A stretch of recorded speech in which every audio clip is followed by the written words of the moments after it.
Hello everyone. பெண் ஒருவர் தர்மமாக ரூபாய் 10 கொடுத்தார். ரஜினிகாந்த் பகிர்ந்த அதிர்ச்சி தகவல். வாங்க என்னட்டு பார்க்கலாம். தமிழ் சினிமாவில் முன்னணி நடிகராக புகழின் உச்சத்தில் வலம் வருபவர் நடிகர் ரஜினிகாந்த். தற்பொழுது இவர் லோகேஷ் கனகராஜ் இயக்கத்தில் பிரம்மாண்டமாக உருவான கூலி படத்தில் நடிச்சிருக்காங்க.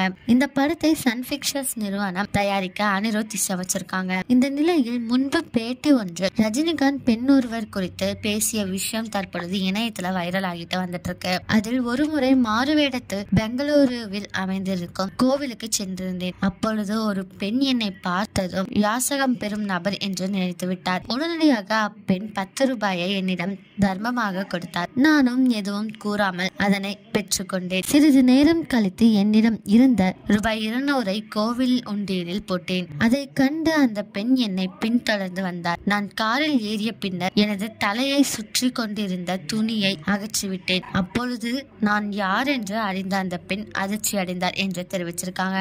இந்த நியூஸை பத்தி நீங்க என்ன நினைக்கிறீங்க அப்படிங்கறத கமெண்ட்ல சொல்லுங்க. இதே மாதிரி லேட்டஸ்ட் சினிமா நியூஸ் அப்டேட் தெரிஞ்சுக்கணும்னா இந்த சேனலை சப்ஸ்கிரைப் பண்ணிக்கோங்க.